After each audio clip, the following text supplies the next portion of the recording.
Coming up next on the Pasion Struck podcast. First and foremost, you have to be aware that you actually have a choice. So many people are in autopilot in their lives and they keep repeating the same behavior and the same results happen. Different situations, different content, but the same. Unless you're aware, how do you create that awareness? Oh my gosh, I actually have a choice in this situation. So many people like myself were surrounded by fear. We make choices out of fear. That is what I had to learn not to do, is to choose faith over fear.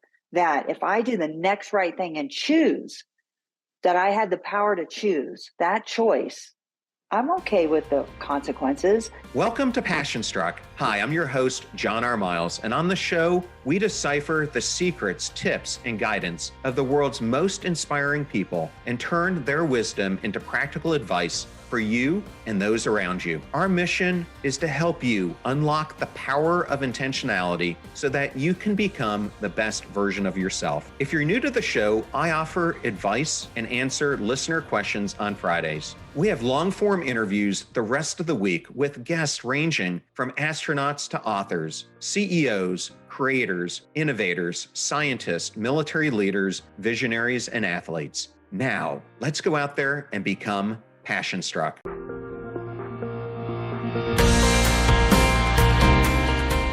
I am absolutely ecstatic today to have Captain Sandy Yawn on the Pasion Struck podcast. Welcome, Sandy.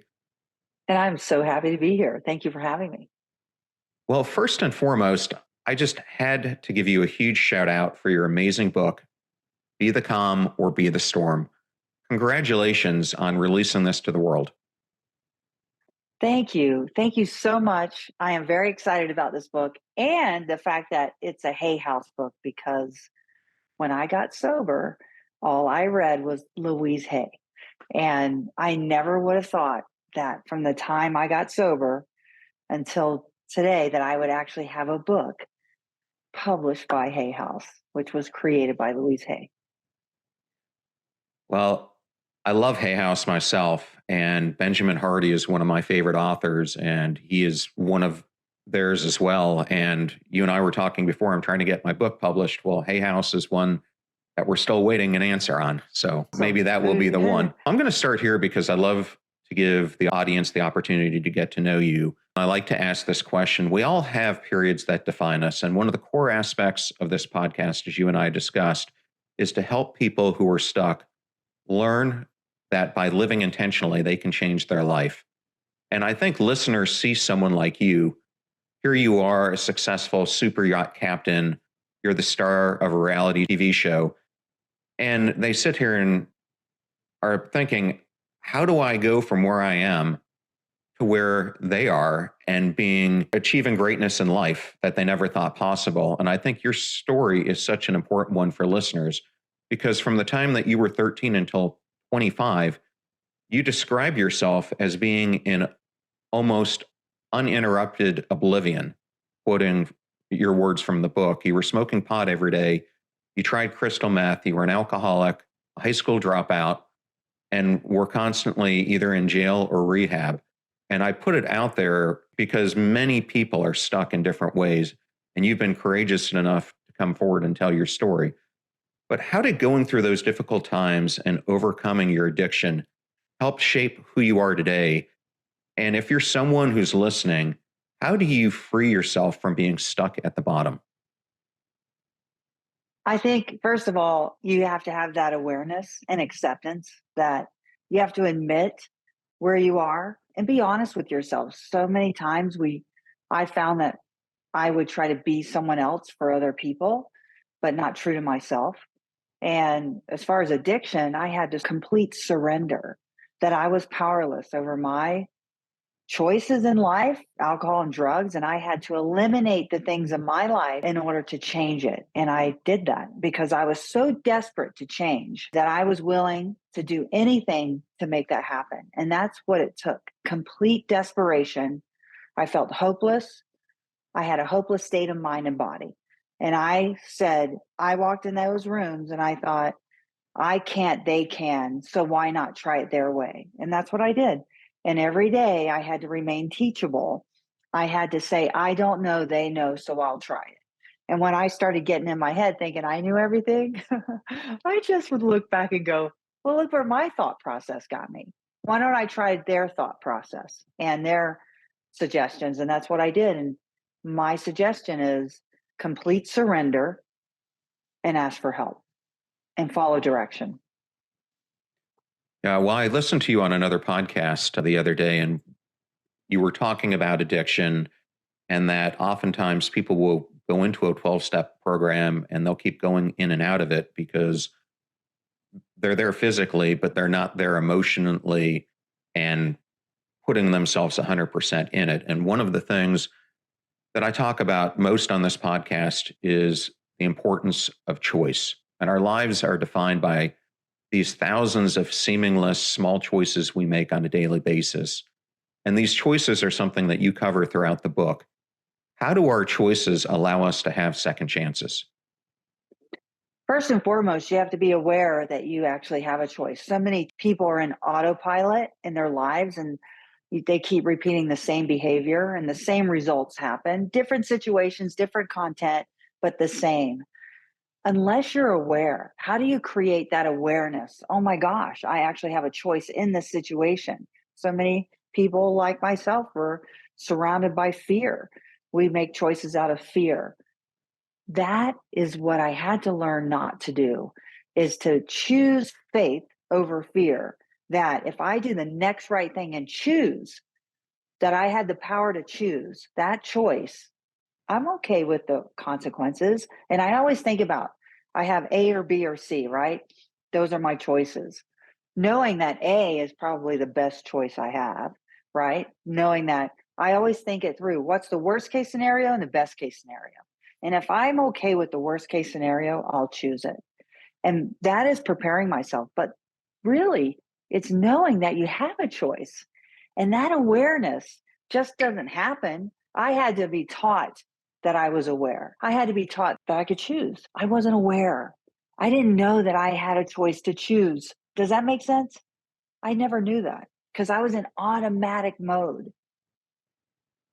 Yeah, it makes complete sense to me. And I often use this metaphor of a pinball machine. And oftentimes we go through life as the pinball where we're just bouncing off the things that we run into because we're living our life on autopilot. But the masters of pinball are the ones who really start focusing on how do you intentionally move that ball and not let the game control you, but you control the game. And I think so much of that is similar to how we live our lives. So sometimes we get a break in life that opens up new paths that we never saw coming. And my understanding is that you received one of these breaks shortly as you were going through the process of becoming sober, and you answered an ad for scrubbing down boats. How did that break lead to opening up the path to the life that you have today? And why, in every situation, even a bad one, is it another opportunity to learn? Great question. I was in a halfway house. I had to get a job. I had to pay all my fines and I needed a job, right? Pay my rent, my fines. And I answered an ad in the paper. I started cleaning boats and I had no idea there was a career there in the maritime industry. One thing led to another. I just kept showing up every day to work. I did my very best. And I actually was very happy as I was living in a halfway house. It was like I had this newfound freedom. I was doing the next right thing. I wasn't using drugs. I was working the steps. I had a sponsor. I was going to work every day. I cleaned up my act and I was offered a full-time job on a boat because I did such a great job, which led me to going to sea school and then an advancement in my career. But all along, I remained teachable. I stayed clean and sober. And remember, in the beginning, I had to change my old playmates and places where I used to hang out. I changed everything. And then that foundation was built. I knew I had to take the next step, get a job, be a productive member of society. That's what I did. I grew up in addiction and I've seen the bottom, so I have nothing to fear. People who rose to the top and have fallen because of addiction, I feel have it harder because they've already seen the top. You know what I mean? It's harder to rise. It's easier to rise from the bottom up. because it feels like every time I have this opportunity, it's, oh my gosh, this is incredible. I'm living a life beyond my wildest dreams, where those people at the top who lived that life beyond their wildest dreams, and whatever took them down, it's harder to climb out of that hole from what I've witnessed. So for those people out there, just keep doing the next right thing and choosing to remain teachable, even though you knew everything at the top of your industry. You don't, life is different. This world of addiction is, I don't care who you are, it'll take you down. It'll take you down. Yes, and I'm glad you brought up that whole concept, because one of the chapters I have in the book, and I kind of lay out a 12-step process of becoming passion struck, but I call it the mosquito auditor, meaning you need to audit those pesky things in your life, whether that's people who are bad influences, bad habits you get into, such as frequenting the bar too much, etc. Because until you rid yourself of those, you're not going to be able to make the next move. So I'm so glad you brought that up. And I'm also glad that you brought up that even when you hit these lows, the best opportunity about them, similar to what you did, is you get to build back your life brick by brick, and you can do it in such an intentional way. Well, so you go through this period of becoming a captain. You've spent many years at sea. How did you end up arriving on your own reality TV show? Most things in life that I've done since I got clean, I didn't seek, it sought me, right? So when you do the next right thing and you're a productive member of society, opportunities come your way. And I believe in fate. And I think it was fate. I was hit by a car, kidney cancer. This was all within 2 months, and then a breakup, right? Within that 2 months.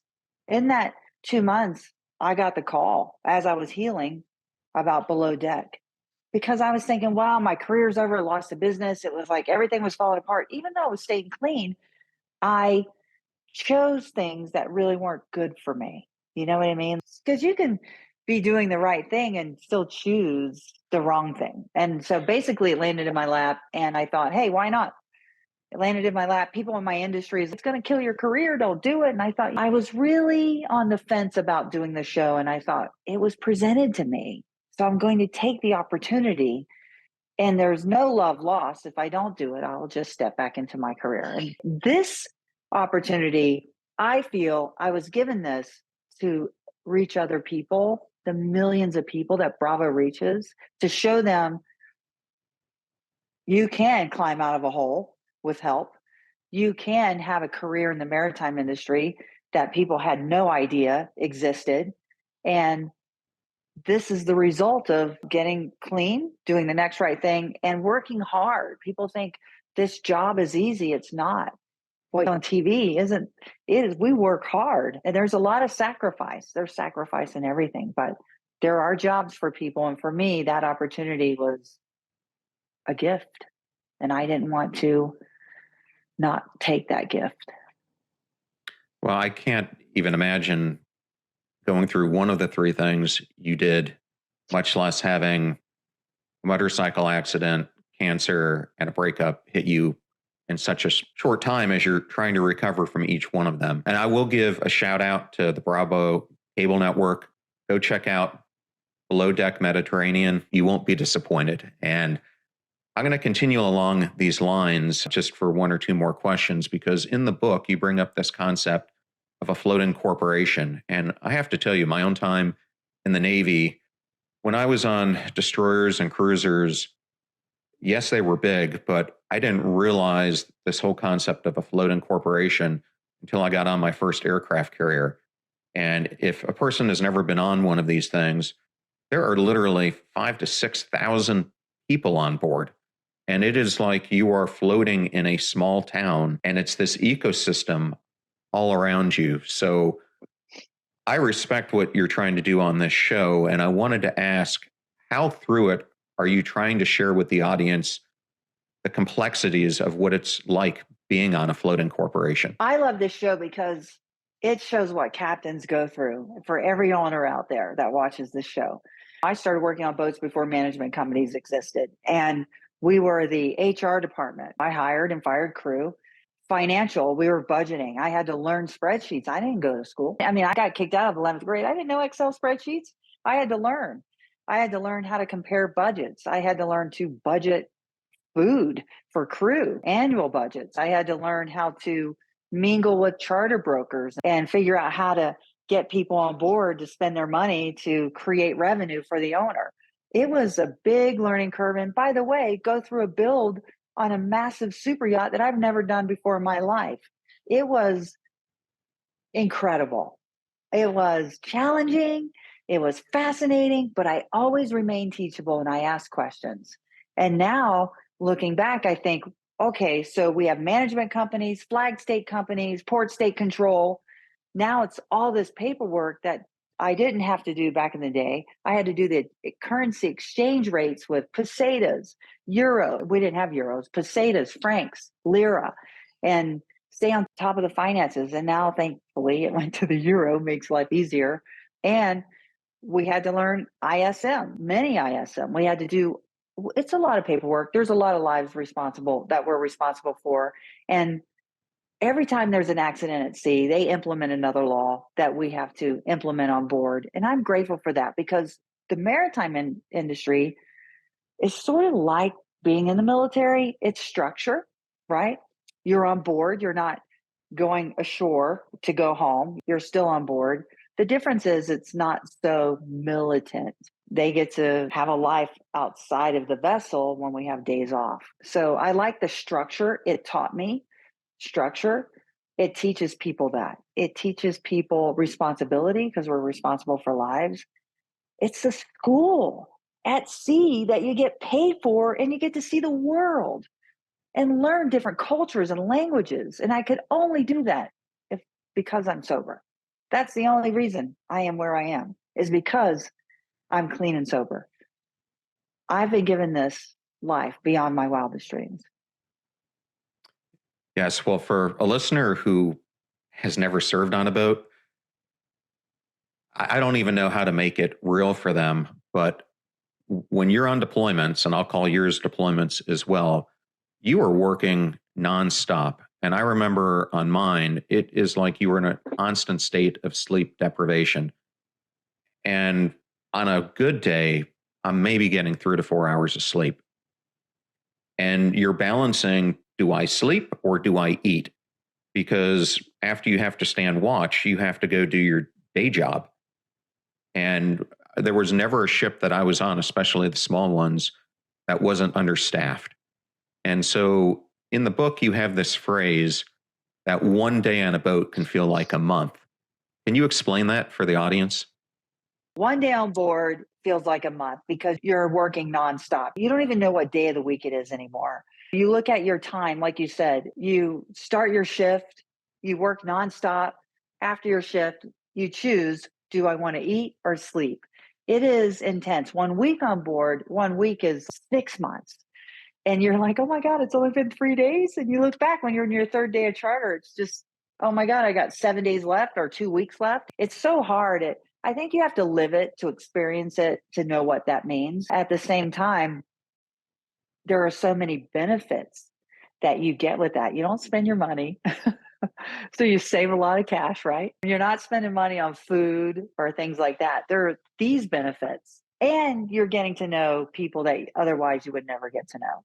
Being on a ship at sea, like in the Marines or the Navy, I have no idea what that's like. I can't imagine. I mean, you're there for a year, like your commitment's for a year. These crew, they are free to go. It isn't like in the military where they have to stay. You can't just leave. That's the difference. And I'm grateful. I remember thinking a lot of people stay in my industry for money. You get used to the cash. And so many people are done and they go, I quit. I'm never coming back to yachting. They go through their cash. The next season they're back on board. I'm like, oh, you ran out of cash. Because that's what keeps us coming back. For me as a captain, it's very different. I get to interact differently. I have more responsibility. However, I do have more freedom. Well, one of the things I loved about the book was how you relate so much of it to nautical terms. And you start off the book by discussing the term walking the boat. And it's something I've been a part of many times during my life, both in the Navy and even as I've been a small boat owner. And I wanted to relate this to the audience in a personal way, because sometimes in life, we walk the boat ourselves by moving ourselves closer towards our goals. However, sometimes it's important to understand when winds of change occur. And we need to recognize, how do you push against the power of things like fear and negativity? And in the book, you have this quote: I don't ask them if they know the job, I ask them how they would do it. Why sometimes in life, even though we know where we're going, do we need to go the other way to get to where we want to go at the right time? Yeah, I was docking the boat. I agree. I read something the other day. A pessimist complains about the wind, an optimist waits for the wind to change, and a leader adjusts their sails, right, to the wind. I think when you're in a leadership role or you're in those roles, you adjust your attitude and your direction to the environment, right? Keeping in mind what your main goal is. So if the wind's pushing me in a direction, I adjust. And if I have to go the opposite direction to get to my destination, that's an adjustment. You have to be willing to do that. It's so many people are in their egos. Check your ego at the door. That's one thing about recovery, is that they constantly check your ego. I had this sponsor who was like, she was brutal. And I needed that tough love. There are people who need the gloves on, gentleness, not me. I needed to be banged over the head 100 times. And that adjustment taught me, sometimes what you think you know to get to where you're going isn't it. You have to go the opposite way to get to where you're going. You have to change direction. You know how many people I work for that are billionaires who started in a business and thought, oh my God, this is it. It failed, but they didn't fail because they learned and they started a different business. My intention of my destination is to go on this straight course. So many times I've had to alter it due to weather, maybe someone's sick, and it's okay. I always get to my final destination. Sometimes you have to adjust your sails. That's what leaders do. Well, that reminded me of one of my favorite mentors, who is also one of my favorite guests on this podcast. It's NASA astronaut Captain Wendy Lawrence, who was the first Naval Academy graduate to fly in space. And I remember in her interview, she discussed that you have to give yourself permission to dream your dream by taking daily action towards your goals. And what she said is, it's never a linear path. It's always going to be course corrections, like you brought up. But what is your advice for a listener on how you dream your dream by finding joy in the daily grunt work and steps towards your goal? It's a choice. We're going back to choices. When I used to wash boats, I had a boat bucket, a brush, teak cleaner, and I thought it was hard work. That teak cleaner, that acid on your fingers. So I got gloves, right? So I fixed that part. But I made it fun. I thought to myself, I'm going to give myself an allotment of hours to finish my task. And I decided to make it a challenge. That's my mental thought process. Let me give you an example. I just took over Captain Lee's boat because of his. I looked at this boat, 197 feet. I never run a boat that big before. The wind was 27 knots. And by the way, they said it's half capacity bow thruster. Do you know how much we rely on a bow thruster on a vessel that size to get off the dock? And I thought, okay, I stood at that wing station with a gold medal tennis Hall of Famer behind me filming me on her iPhone, thinking, and the cameras in my face. And I know they were wondering, is Sandy going to actually leave the dock or is she going to stay on the dock? Because I was really intimidated. That person behind me had no idea the courage they gave me when I thought about her, how she had to champion tennis player, two-time gold medal winner, like Gigi Fernandez. She had no idea the motivation she gave me by filming me. I didn't think about her being nervous. She gave me the courage to take the risk to move that vessel off the dock. Because in my mind, if I lose the boat, I'm on the rocks. The season's over. right? Because the boat's damaged. But I thought to myself, I found my go-to places if the thruster completely quit, that I could drop my anchor, because as we put the anchor at the waterline when we're maneuvering in and out of a port. So I knew that I could set that anchor, and the worst case scenario, I'd swing back and hit the dock. And that gave me the courage to leave. That is what it takes for me sometimes to find that courage to leave that dock. And that's what happened. Yeah, it's a great story. I remember on a much smaller scale, a buddy of mine, when I lived off of Lake Norman in North Carolina, had just bought a chaparral that it was probably 36 to 38 feet long. It's a pretty big boat if you're not used to driving them. And he ends up wanting to go to grab this meal. We had our kids on board, and he pulls down, and it's this narrow channel. And at the end of it, there aren't any slips. And the circumference to turn around had a margin of error of feet. And he looks at me and says, I can't do it. I need you to take over. And I've never driven his boat. And as I look over to my left, there are about 250 people standing there watching us. And I kind of had the same thing go through my mind. I can either say, we're going to have to get someone else to do it, or I'm going to jump in there and have the confidence that I can do it. And luckily, I turned us around, missed hitting some boats by inches, and got us out of there. But it's moments like that kind of define you. So I'm glad you brought that example up. And I'm going to tell you about another defining moment for me in my life. I was on my first deployment on a ship as an officer, and I went to go aboard the Comte de Gras, which used to be a Spruance class destroyer. It's now sunk, actually. And unfortunately, when I arrived on the ship, it had its port main reduction gear sabotaged by a member of the crew. It was the first peaceful sabotage in almost 100 years in the United States Navy.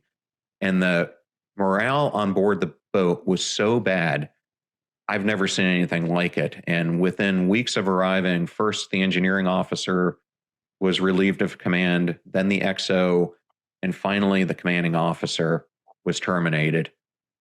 As an experienced captain, if you were asked to then have to relieve that captain and take over that situation, how would you do it? And what is the importance of being a person of accountability? Relieving a captain because of morale, and I've had to do that, right? So when you walk on, usually when you relieve a captain, you change your crew. In the Navy, you don't get to do that because it is hard to adjust a crew's mentality to a new captain who's used to working with an old captain. So that's a challenge. What I would do, which I do on below deck because I don't hire the crew, is I walk on board. Let's use Captain Lee's as an example. I took over his crew. He has a very different management style than I do. I didn't adjust my management style to match his. I came on as who I was. I'm not going to adjust my leadership style to match another person's because clearly we have two different ones. First, it's about investing in the people and letting the people know that you're there to take over, take command, and you want this experience to be fun for them. You don't want it to be the grind and the work and for them to hate it. I have an open bridge policy. Obviously, they have department heads. They need to go to them first. If they're coming to complain about their department head, probably not a good thing, right? Because usually when that happens, there's not much, someone's getting fired. And it's usually the person that can't adjust to the department head, unless the department head's being really belligerent, and then I would notice that. So first I invest in them. I let them know that I want to create a work environment that's fun, that's engaging, that we're all here together and to build a team, that spirit that I will get in and get my hands dirty. Then defining that line of this is not a democracy. You have to respect the position, but they don't have to respect me as a person, right? But they have to respect the role. And I know over time through my leadership style, I will earn their respect as a person. And I let them know that I respect them and I trust them immediately, that their job is to maintain that trust and respect. Once it's taken away, once they lose that, they have to earn that back. That's how I would approach it walking in. And when you watch this season, you're going to see there's some things that have to change because these people are they're just out of control. You have to have control as a leader. They need to know that it's a controlled environment, having that fun factor, if that makes sense. It does. And this leads me to this topic of being adrift, which you're kind of referring to people becoming adrift. And I recently had Scott Galloway on the show, who's got a new book called Adrift, which is really about the troubled times we're experiencing, not only in America, but globally. And what I wanted to ask you is, what is your advice and what would you give a member of your crew or listener advice about how do you sail through any challenge? And what is the importance of self-leadership in charting your own course when you find yourself adrift? If you don't want to be adrift anymore, then you have to make a change, right? You can't point fingers at everything around you. Because one of the things I learned in recovery is that you have how many fingers pointing back at you? You got to take responsibility for yourself. And you have to decide if it's something that you want to continue or do you want to change. And if you're adrift, then find someone that you're attracted to mentally, like in their life, right? So for me, my sponsor is an awesome human being. I love her practice of her commitment to her faith. I love how she begins her day, how she walks through life in her day, and how she ends her day by taking an inventory, right? Who did I hurt? If I did, make amends promptly. What do I need to change? What character do I need to build on? If there's someone in your life like that and you want to emulate that, then reach out to that person and say, hey, how do you do it? Leah and I talk a lot about this. We like-minded people because when I wake up every day, I go, how can I change? How can I be a better person? Just this morning, I was asked a question by her and my response wasn't a very gentle one. It was one that I had to have a do-over. Allow yourself those do-overs. And hopefully that person gives you the grace to have the do-over. It is okay to make mistakes, but allow yourself the do-overs and then give yourself the grace. But it starts with self-leadership. And I check my feet at the door. I make sure that I am a whole person mentally, spiritually, and physically before I walk out. Because it's threefold for me: mental, spiritual, and physical. I have a connection to a higher power. I take care of my body physically because when you work out, you feel good. It's so funny. All these things that we know that we should be doing, when you take that action and you do it, you actually come out going, wow, I feel amazing. I choose every day to have a glass that's half full, not half empty. That's my choice. I'm an optimist. I choose that. And when the person's standing in front of me, I give that. Because I have it, because I filled my cup up by the action of my mental, physical, and spiritual. I love that. And I'm also wanting to give you a plug for your own podcast, because I love having podcasters who are on the show, because I think we all are complementary. I don't think we compete. We all have our own audience and people that we serve. But if the audience is unfamiliar with yours, can you tell them a little bit about it? Yeah, it's a Captain Sandy Yawn show. Thank you. We did this because the fans wanted it.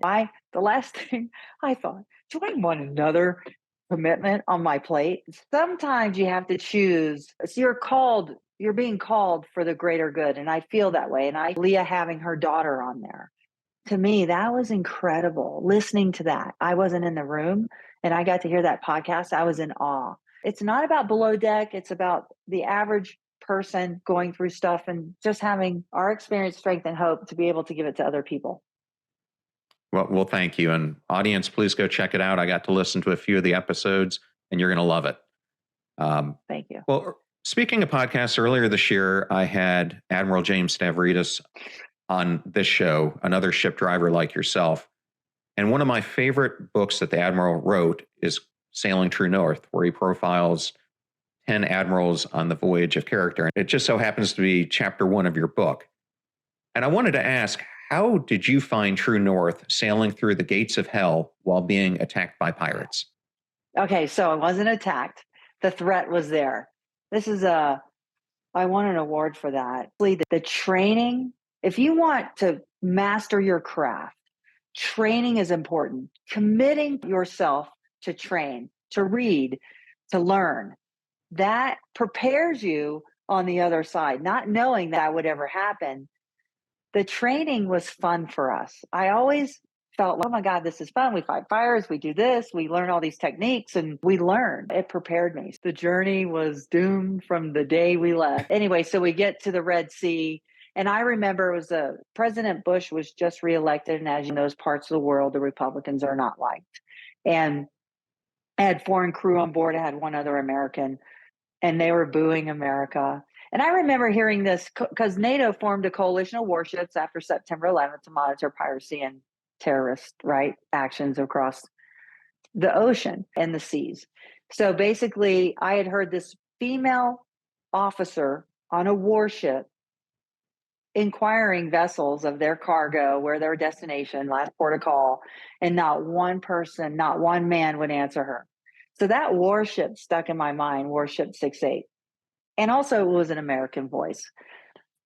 When the fire happened, so first of all, our engines broke down. I had to find a place to anchor, which was off of Yemen, 2 islands off of Hadida. And it was a military camp. We had no idea. So we were surrounded by gunboats. It took us 5 days to make our repairs. As we leave, the seas were rough. We had a fire. Now, I had security on board who was giving me intel about piracy action in the area. When the fire happened, I remembered Warship 68. And I called Coalition Warship 68, and I said, I'm an American citizen, sustained a fire floating off Yemen territory. I require your assistance. They came back and said, we're on our way. You're our priority. You'll remain our priority until you're safe. And when they arrived, everybody was like, you're not into America.